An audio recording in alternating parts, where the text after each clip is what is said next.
Hello students, कैसे हैं आप लोग। मेरा नाम है सुधांशु शेखर और फिर से एक बार हम आप सभी का स्वागत करते हैं हमारे इस चैनल पे जिसका नाम है फिजिक्स स्टोरी, जहां हम फिजिक्स की ढेर सारी बातें करते हैं और आपका कॉन्सेप्ट और बेहतर से बेहतरीन करने की कोशिश करते हैं। आज से शुरू करने जा रहे हैं एक नई सीरीज, जहां हम देखा जाए वैसे तो ये 12th का ये टॉपिक है लाइट, लेकिन हम यहाँ जो भी एग्जाम आप जिसकी भी तैयारी करते हो, चाहे नीट हो, जेई हो, एडवांस हो या फिर वर्ल्ड का कोई भी एग्जाम, चाहे ओलंपियाड ही क्यों ना हो, वर्ल्ड के टफेस्ट क्वेश्चन को भी हम आपके लिए बिल्कुल मक्खन की तरह आसान बनाने जा रहे हैं, तो ध्यान दीजिएगा।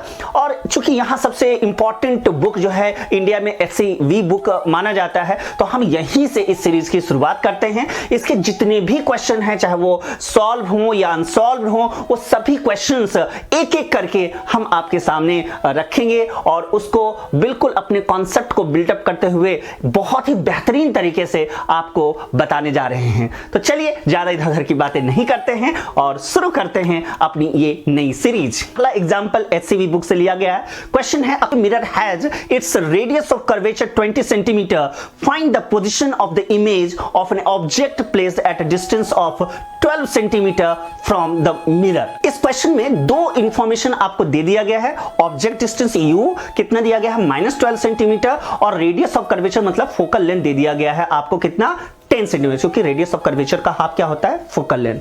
ठीक है। अच्छा, साइन कन्वेंशन भी हमें पता है कि चूंकि ये कन्वेक्स मिरर है, तो कन्वेक्स मिरर का जो फोकल लेंथ होता है वो हमेशा पॉजिटिव होता है, तो यहां +10 सेंटीमीटर हो जाएगा। और ऑब्जेक्ट डिस्टेंस चूंकि हम लेफ्ट साइड की ओर रखते हैं, तो ऑब्जेक्ट डिस्टेंस हमेशा नेगेटिव होगा। मैंने आपको कहा था कि जब भी आप क्वेश्चन को शुरुआत करें तो ऑब्जेक्ट की पोजीशन अगर दे दिया गया है तो इमेज की पोजीशन को हम प्री डिटरमाइन कर सकते हैं, इवन उसका नेचर भी। अगर आपको याद हो तो कन्वेक्स मिरर के केस में केवल दो ही केस बनते थे, एक इंफिनिटी पे और एक कहीं भी रख दें, लेकिन इमेज जो होगा वो हमेशा वर्चुअल होगा। और वर्चुअल इमेज क्या होता है, अपराइट होता है और वो मिरर के दूसरी ओर बनता है। इतनी सारी बातें हमें पता है। अगर आपको पता है, इमेज का नेचर पता है ना, अब उस ओर बनेगा तो वी पॉजिटिव आएगा, सारी चीजें क्लियर हैं। पहले एक रे डायग्राम हम ड्रॉ कर लेते हैं। पहले तो आप कन्वेक्स मिरर आपको दिख रहा होगा, है ना, और हमने एक प्रिंसिपल एक्सिस ड्रॉ कर लिया और ऑब्जेक्ट को वो हमने प्लेस कर दिया। यहां से कुछ एंगल बनाते हुए लाइट को इंसिडेंट करवाएंगे और आफ्टर रिफ्लेक्शन वो क्या होगा, वो अभी जाएगा, तो वर्चुअली हम मीट करवाएंगे। तो जहां पे प्रिंसिपल एक्सिस को कट करेगा वहां पे क्या होगा, इमेज फॉर्म होगा। तो चलिए रे डायग्राम मैंने आपको अच्छी तरह से बता दिया है कि किस तरह से डायग्राम ड्रॉ करते हैं। 99% क्वेश्चन आपने ऑलरेडी सॉल्व कर रखा है, अब केवल कैलकुलेशन करना है। तो चलिए लगे हाथ कर लेते हैं। तो सबसे पहले हमारे पास जो फॉर्मूला है इकलौता mirror formula, 1/f = 1/u + 1/v। यहां पे v यानी इमेज डिस्टेंस निकालना है और u object distance with the sign, u जो है नेगेटिव होगा, क्योंकि लेफ्ट हैंड साइड रखा हुआ है तो u हमेशा नेगेटिव ही लेते हैं। और फोकल लेंथ, क्योंकि कन्वेक्स मिरर है तो आपको अच्छी तरह से पता है कि कन्वेक्स मिरर के लिए जो है हमेशा हम फोकल लेंथ क्या लेते हैं, पॉजिटिव। तो ये दोनों वैल्यू जब आप रखेंगे, यानी फोकल लेंथ का और u ऑब्जेक्ट डिस्टेंस का विद द साइन, तो आपको प्रॉपर वे में v जो है पॉजिटिव वैल्यू देगा। अच्छा, हमें ये पहले से पता है कि v पॉजिटिव होना चाहिए, है ना, क्योंकि वो मिरर के दूसरी ओर बन रहा है। तो फाइनली जब आप कैलकुलेट कर रहे हैं तो आप अपने आप को जस्टिफाई भी कर सकते हैं कि चलो भाई हमने जो किया सही किया, यानी कि यहां 60/11 जो आप दिख रहा होगा सेंटीमीटर, ये राइट आंसर होगा। और पॉजिटिव यहां ये इस चीज को रेफर भी कर रहा है कि इमेज जो है दूसरी ओर बनेगा और ये वर्चुअल होगा और इरेक्ट होगा और अपराइट होगा। मजा आ गया होगा। ऐसे ही करके सारे क्वेश्चंस हम लोग एक एक करके अभी सॉल्व करने जा रहे हैं। चलिए नेक्स्ट क्वेश्चन की ओर देखते हैं। ये क्वेश्चन एससीवी के एग्जांपल नंबर 2 से लिया गया है और एक बहुत ही बेहतरीन सवाल है। सबसे पहले इस क्वेश्चन को पढ़ते हैं, फिर देखते हैं कि कैसे हम इसको सॉल्व करें। तो क्वेश्चन है, an object of length 2.5 centimetre is a place at a distance of 1.5f from a concave mirror where f is the magnitude of the focal length of the mirror. The length of the object is perpendicular to the principal axis. You have to find the length of the image and also you have to find the nature of image. It means it would be erect or a virtual.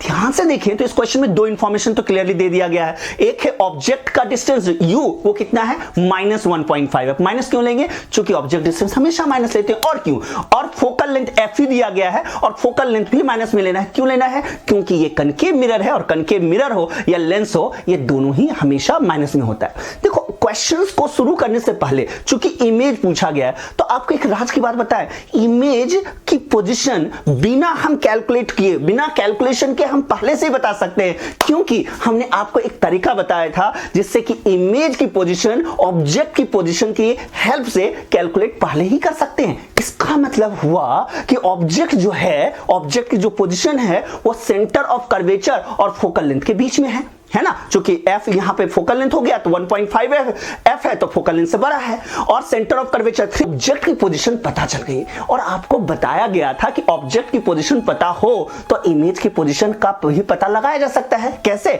Centre of curvature का उल्टा centre of curvature, और focus का उल्टा क्या होता है? Focus का उल्टा होता है इंफिनिटी। इसका मतलब हुआ कि जो इमेज की पोजीशन होगी वह इंफिनिटी और सेंटर ऑफ कर्वेचर के बीच में होगा, है ना। अब एक चीज और, ये जो है कुल मिला के 6 केसेस बने थे।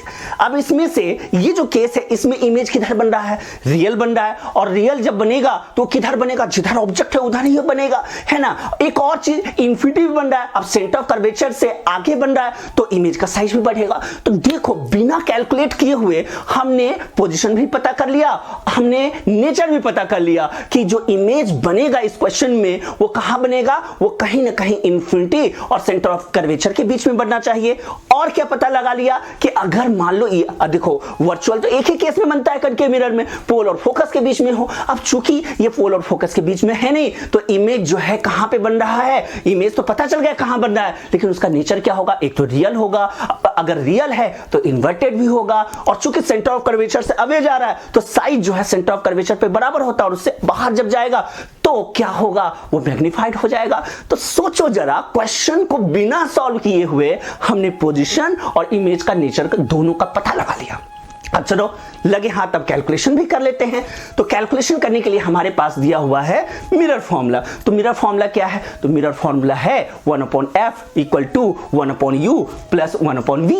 अब यहां v हमें निकालना है, u ऑब्जेक्ट डिस्टेंस हमें दिया हुआ है -1.5f, और फोकल लेंथ f ही है। जब आप रखेंगे वैल्यू तो आपको यहां पे क्या मिल जाएगा? v, और v कितना मिल रहा है? -3f। माइनस तो मिलना ही चाहिए क्योंकि हमें पहले ही पता था कि रियल इमेज फॉर्म हो रहा है और ऑब्जेक्ट की साइड हो रहा है तो माइनस तो होना ही चाहिए। अच्छी बात है। अच्छा, अब यहां से लगे हाथ मैग्निफिकेशन निकाल लो। तो m इज इक्वल टू क्या फॉर्मूला होता है? -v/u। v हमारे पास है ना, u भी हमारे पास है, तो 3f में 1.5f यानी डिवाइड कर देंगे तो हमें 2 मिल जाएगा, मतलब मैग्निफिकेशन ट्वाइस हो गया। तो मैग्निफिकेशन ट्वाइस का क्या मतलब होता है?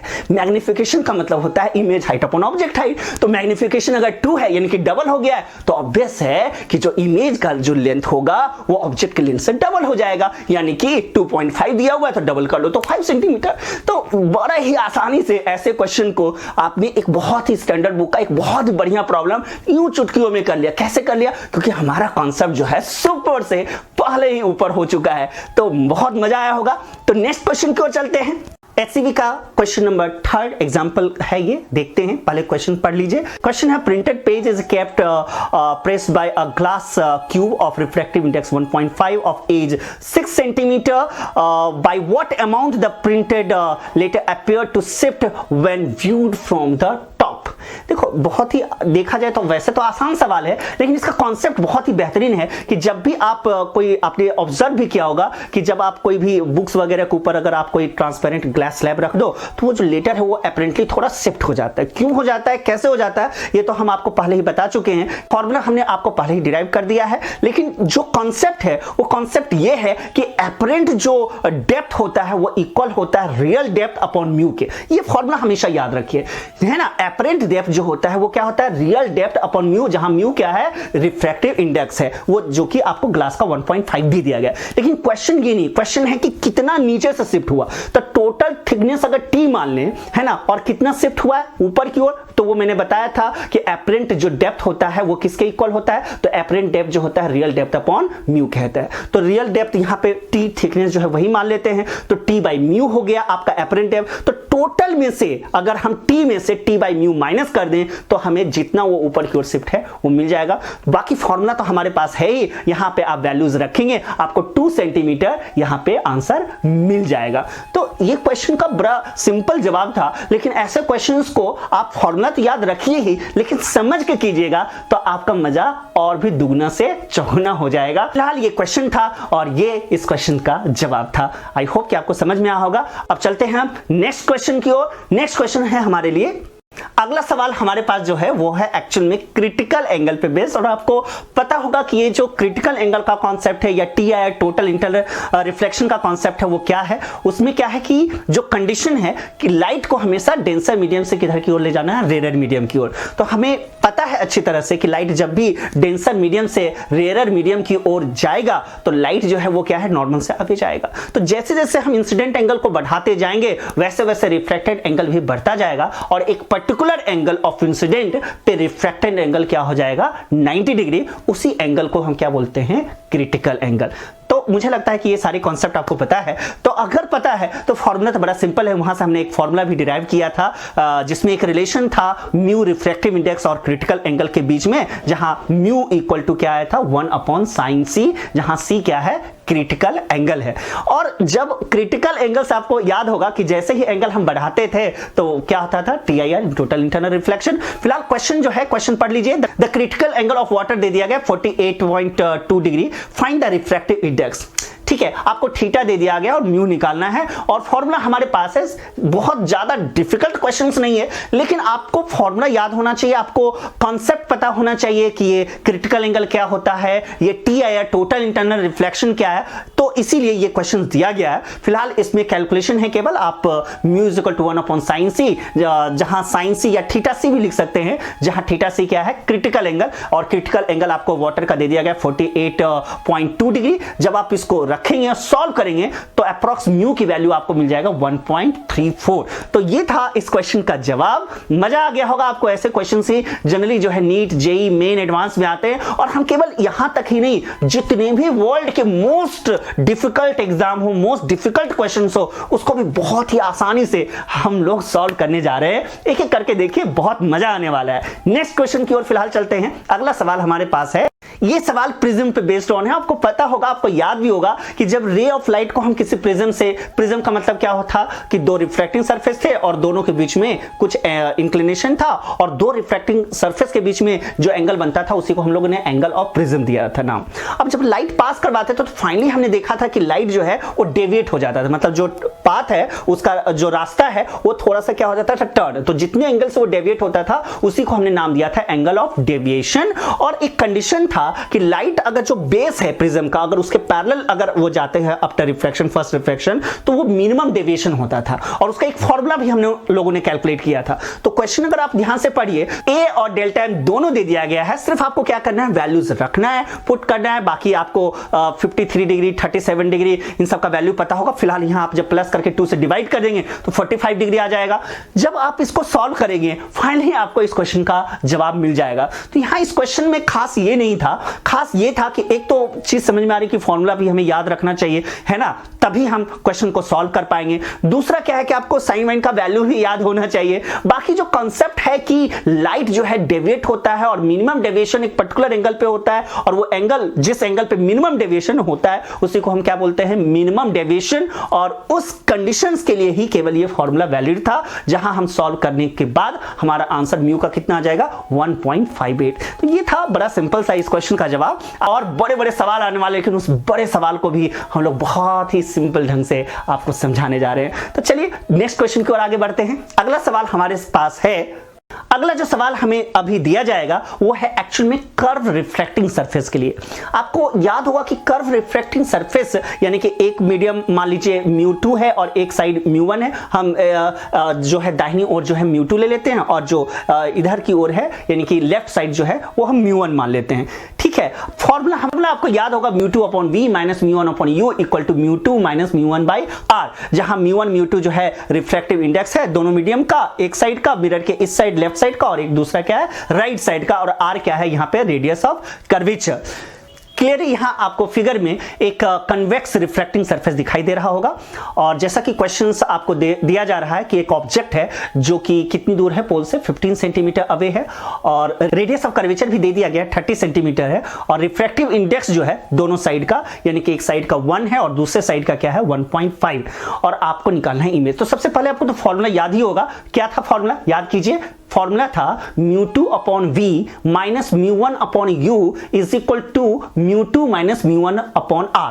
अब रही बात यहां μ1 क्या होगा और μ2 क्या होगा, तो देखो जिस साइड का ऑब्जेक्ट है, जिधर ऑब्जेक्ट जैसे u है तो उस साइड का मीडियम लेना है। जैसे आपको अगर इमेज दूसरे साइड बन रहा है, अभी तो हमें पता नहीं कि इमेज किस साइड बनेगा, वो तो जब वैल्यूज आएगा अगर पॉजिटिव आएगा तो दूसरी ओर बनेगा और नेगेटिव आएगा तो जिधर ऑब्जेक्ट है उधर रखा हुआ बनेगा। तो फॉर्मूला पहले आप देख लीजिए μ2 upon v minus μ1 upon u equal to μ2 minus μ1 upon r। ये तो आपको याद ही रखना है। बाकी है कि μ2 जो है 1.5 यानी कि जिधर v इमेज बन रहा है उधर का 1.5 है तो वो डिवाइड कर देंगे और u जिधर है उधर का रिफ्रैक्टिव इंडेक्स क्या है तो 1 अपॉन माइनस माइनस क्यों, क्योंकि ऑब्जेक्ट डिस्टेंस जो है माइनस लेंगे क्योंकि लेफ्ट साइड रखा हुआ है। सही बात है। बाकी सारी वैल्यूज अगर आप रखेंगे तो v का वैल्यू आएगा या तो पॉजिटिव आएगा या नेगेटिव आएगा। तो अगर आप इसे सॉल्व करें तो आप देखेंगे कि यहां जो v मिलेगा वो आपको मिलेगा नेगेटिव।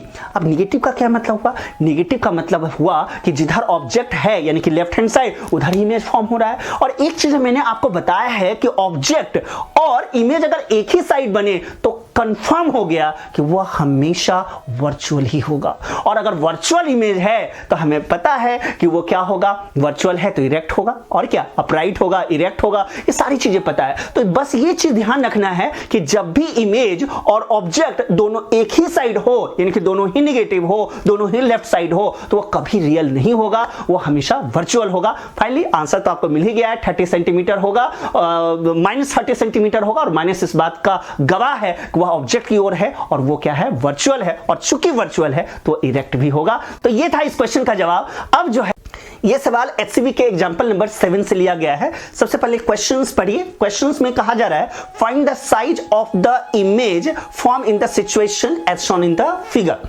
तो सबसे पहले हम फिगर देखते हैं।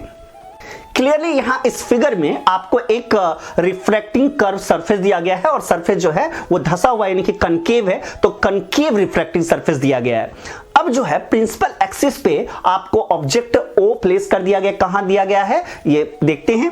सेंटर ऑफ कर्वेचर दे दिया गया है 20 सेंटीमीटर है और ऑब्जेक्ट की जो पोजीशन है वो दे दिया गया है 40 सेंटीमीटर। इसका मतलब है कि जो पोजीशन है वो away from the centre of curvature और म्यू रिफ्रैक्टिव इंडेक्स भी दोनों साइड का दे दिया गया है।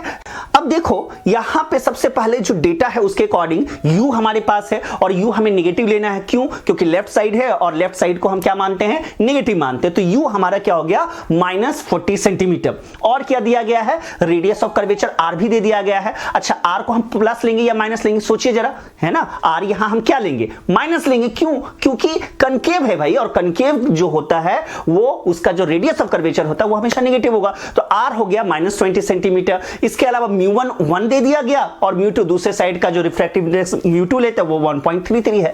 अब देखा जाए तो ये बहुत ही सिंपल क्वेश्चन रह गया क्योंकि इसके लिए जो फॉर्मूला चाहिए है ना, किसी भी कर्व रिफ्रैक्टिंग सरफेस के लिए हमने एक फॉर्मूला डिराइव किया था, अगर आपको याद हो तो वो फॉर्मूला था μ2 upon v minus μ1 upon u equal to μ2 minus μ1 upon r, है ना। जहां r जो है रेडियस ऑफ कर्वेचर है जो कि दिया गया है, आपको साइन भी पता चल चुका है और μ1 और μ2 क्या है, रिफ्रैक्टिव इंडेक्स। μ1 है मिरर के इस साइड का और μ2 है दूसरे साइड का। तो आप देखें तो इसके तो यहां हर चीज आपको पता है, केवल वैल्यूज रखना है और साइन के साथ। तो u आपका क्या हो गया -40 और r क्या हो गया -20। जब आप यहां से आपको v की वैल्यू मिल जाएगा। अच्छा एक बात और, अगर v माइनस मिलता है तो इसका क्या मतलब हुआ, v माइनस मिलता है इसका मतलब है कि जिधर ऑब्जेक्ट है इमेज भी उधर फॉर्म हो रही है। और आपको अच्छी तरह से पता है कि इमेज की पोजीशन और ऑब्जेक्ट पोजीशन अगर एक ही साइड हो तो वो हमेशा वर्चुअल इमेज फॉर्म करता है और जो वर्चुअल होता है वो क्या होता है, इरेक्ट होता है। वर्चुअल जो होता है वो क्या होता है, इरेक्ट होता है। तो लगे हाथ हम इसको सॉल्व करके देखें तो v आपको यहां कितना मिल गया, -32 सेंटीमीटर। अच्छा तो मैग्निफिकेशन का क्या फॉर्मूला होता है, मैग्निफिकेशन का फॉर्मूला देखो यहां v/u लगा के गलती मत करना, चूंकि ये रिफ्रैक्टिव रिफ्रैक्टिंग सरफेस है। तो यहां पे जो फॉर्मूला है, ओरिजिनल फॉर्मूला तो वही है, image height upon object height, लेकिन जब आप इसको डिराइव करेंगे, हमने किया हुआ है, तो फॉर्मूला आपको यहां पे दिख रहा होगा μ1 into v upon μ2 into you,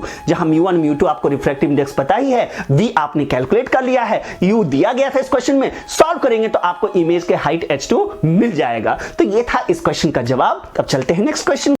ये क्वेश्चन आपको एससीबी का एग्जांपल नंबर 8 से लिया गया है और काफी बेहतरीन सवाल है। सबसे पहले सवाल पढ़ते हैं।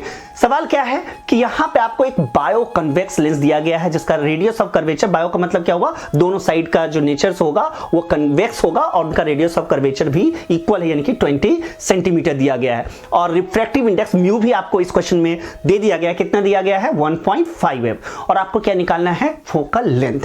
इस क्वेश्चन को करने से पहले कुछ चीजों को हमें जानना बहुत जरूरी है। जैसे एक तो हमें पता है कि बायो कन्वेक्स है, इसका मतलब दोनों साइड क्या होगा, वो कन्वेक्स होगा, है ना।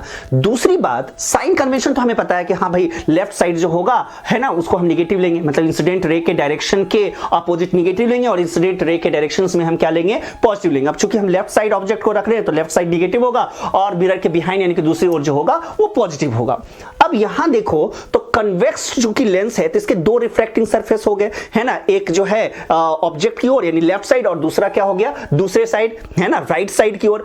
तो एक को जिधर हम ऑब्जेक्ट रखेंगे उसका रेडियस ऑफ कर्वेचर को हम क्या नाम देंगे, R1। याद रहेगा, जिधर यानी कि पहली बार इंसिडेंट होगा, जिधर ऑब्जेक्ट होगा वही तो सबसे पहली बार टकराएगा, तो उस साइड को हम क्या नाम देंगे, R1 और दूसरे साइड को क्या नाम देंगे, R2। अब ध्यान से देखो तो कन्वेक्स नेचर है तो R1 जो होगा उसका radius of curvature, centre of curvature क्या होगा, यानी कि दूसरी ओर होगा, यानी कि वो पॉजिटिव होगा, R1 यहां पॉजिटिव होगा। और R2 जो है दूसरा साइड जो है उसका रेडियस ऑफ कर्वेचर किधर है, लेफ्ट साइड, यानी कि R2 क्या होगा, माइनस होगा। तो यहां क्लियरली R1 हमें पता चल गया पॉजिटिव +20 लेना है, R2 जो है वो क्या लेना है, -20 लेना। बाकी तो बड़ा सिंपल रहा क्योंकि फॉर्मूला तो हमें पता है कि लेंस मेकर फॉर्मूला जो था वो हम लोग निकाले थे 1/f इक्वल टू μ - 1, जहां म्यू जो है वो लेंस का रिफ्रैक्टिव इंडेक्स है, सराउंडिंग का चूंकि 1 है तो हमने नहीं लिया है, इन ब्रैकेट में क्या लिखा है, 1/R1 - 1/R2। तो यहां R1 की जगह हम +20 रखेंगे, ये इंपॉर्टेंट था, और R2 की जगह हम माइनस रखेंगे। माइनस क्यों रखेंगे, क्योंकि वो लेफ्ट साइड की ओर है। तो सिर्फ साइन का ध्यान रखना है, बाकी जब आप इसको सॉल्व करेंगे तो फोकल लेंथ आपको कितना मिल जाएगा, 20 सेंटीमीटर। अच्छा, यहां प्लस मिल रहा है, इसका मतलब है कि इसका नेचर जो होगा कन्वर्जिंग होगा। आप कहेंगे कि ये तो कन्वेक्स है ही, मैं कहूंगा नहीं नहीं, ये गलती कभी मत कीजिए, डिपेंड करेगा म्यू पे, क्योंकि आप देखेंगे कभी कभी कन्वर्जिंग लेंस अगर सराउंडिंग मीडियम का रिफ्रैक्टिव इंडेक्स ज्यादा होता है ना, तो उसका जो वैल्यू आएगा नेगेटिव में आएगा, और नेगेटिव का मतलब है कि वो डाइवर्जिंग हो गया। तो ये गलती जो हम लोग एक्चुअली 10th में हम लोगों ने याद कर लिया था कि कन्वर्जिंग जो लेंस होता है वो कन्वेक्स होता है, ये कोई जरूरी नहीं है। कन्वेक्स जो है वो लेंस डाइवर्ज भी कर सकता है ना, प्लस आ गया तो कन्वर्जिंग और माइनस आ गया तो डाइवर्जिंग। आगे हम इस कॉन्सेप्ट को और भी बढ़िया से बिल्डअप करेंगे। फिलहाल यहां इस क्वेश्चन का ये जवाब था। आई होप कि आपको मजा आया होगा। अब नेक्स्ट क्वेश्चन की ओर चलते हैं। तो नेक्स्ट क्वेश्चन क्या है, देखिए ये क्वेश्चन एससीबी के एग्जांपल नंबर 9 से लिया गया है और काफी बेहतरीन सवाल है। अपने कॉन्सेप्ट को बिल्डअप करने के लिए मुझे लगता है एक बहुत ही अच्छा सवाल है। सबसे पहले क्वेश्चन पढ़ते हैं। क्वेश्चन क्या है, क्वेश्चन में दिया गया है an object of length 2 centimetre is placed perpendicular to the principal axis of convex lens of the focal length 12 centimetre. Find the size of the image if the object is a distance of 8 centimetre from the lens.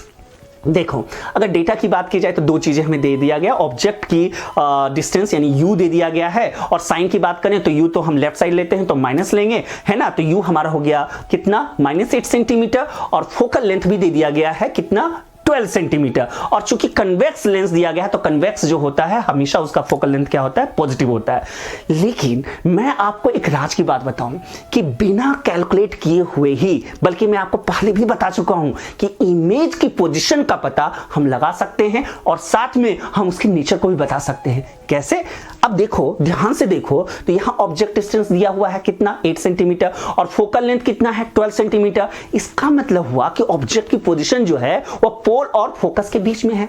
और हमें अच्छी तरह से पता है कि एक ही case बना था जब पोल और फोकस के बीच में ऑब्जेक्ट हो तो इमेज उधर ही बनता है जिधर ऑब्जेक्ट हो, है ना, और जिधर ऑब्जेक्ट है उधर ही इमेज बन रहा है। इसका मतलब वो तो रियल नहीं बनेगा, वो वर्चुअल बनेगा, और अगर वो वर्चुअल है तो वो अपराइट होगा, और एक और बात, अगर वर्चुअल है तो मैग्निफिकेशन जो होगा वो क्या होगा, अपराइट का m जो है पॉजिटिव होता है ना। तो मैग्निफाइड होगा, अपराइट होगा, वर्चुअल होगा, ये सारी चीजें हमने बिना कैलकुलेट किए हुए इस क्वेश्चंस को केवल देख के ही पता लगा लिया।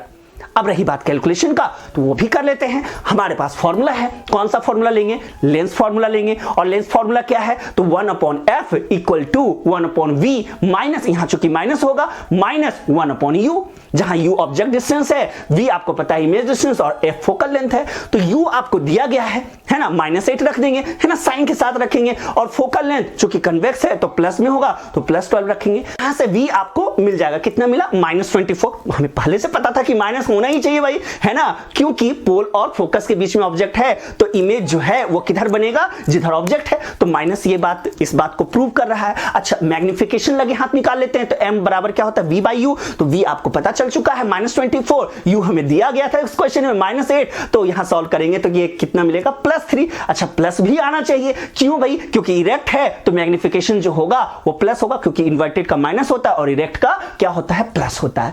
अब image height upon object height m magnification होता है। यहां से आपको इमेज हाइट मिल जाएगा, कितना मिल जाएगा, 3 से मल्टीप्लाई कर दो तो 2 × 3 6 सेंटीमीटर। तो यहां पे इस क्वेश्चन को हमने बहुत ही आसानी से सॉल्व कर लिया है। इमेज का हाइट भी मिल गया, है ना, और क्या मिल गया, उसका नेचर का भी पता चल गया। और एक सबसे मजेदार काम हमने क्या किया है कि बिना सॉल्व किए हुए ही इमेज की पोजीशन और नेचर का हमने पता लगा लिया है। तो मजा आ गया होगा।